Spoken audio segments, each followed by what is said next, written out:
How's it all? Welcome to the GWM B Series. I'm going to try and get out of the wind as quickly as I can and tell you about the B Series and whether or not it's a car you should consider buying.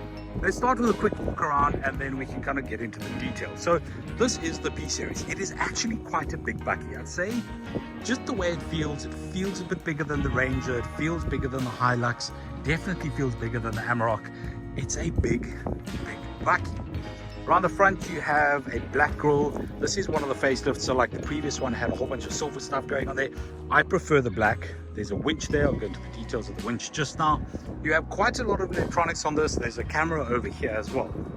So you'll see that does your sort of front-facing camera, part of the 360 experience it provides. You've got these sort of rugged off-road fenders, which I think look quite cool. The black wheels to go with it. Running board. What I do like about this running board is that the running board is actually solid metal. So like the running board on the Ranger, for instance, is a little bit wobbly. I don't like that. Obviously more of the black wheels. It does have red brake calipers, which are pretty cool. And again, more of the fender stuff over there. You have a roll bar at the back. The roll bar at the back is actually double roll bar. So you kind of have two different poles over there and an interface over here. You do have this plastic thing over there, which kind of makes the roll bar a bit more practical. You've got pipes or ladders and stuff you can stand up there. You have a very interesting tailgate over here, and let me show you the tailgate. But then the tailgate has this cool feature. You press this button, this thing comes out, and that's a cool little ledge. You step on, get into the back of the GWM, and then to be able to get out of the GWM again. Of course, packing this away is just as simple. You look, you slide, you slap, and it's closed. One of the interesting features on this press unit is the fact that they've included this snorkel. Yeah, there's a snorkel. I'm not sure of the wading depth. I have Googled it. Can't quite find the exact depth, but I assume the wading depth is quite deep considering that it provides a snorkel over there.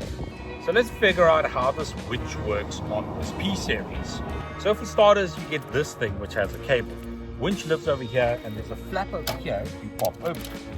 Take this and you plug it in this little goodie, that, and then you can control the winch in whichever way you want. You want the tongue of the winch to kind of be sticking out so that you can access it like that. There's your winch.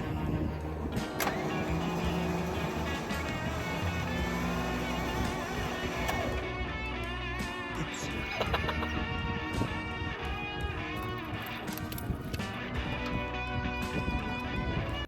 Okay, let's check out the back of the P Series quickly.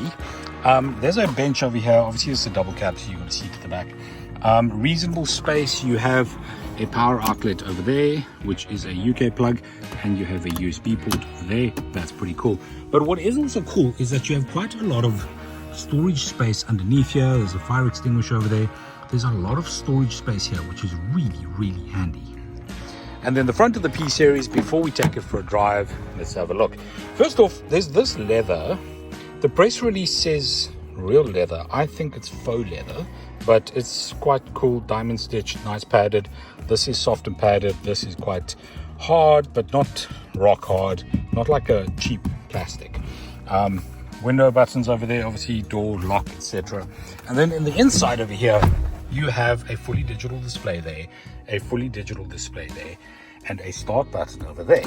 So keyless entry is included in the P Series. There's the digital display. You can't really see it right now with all the light, but it's fully digital.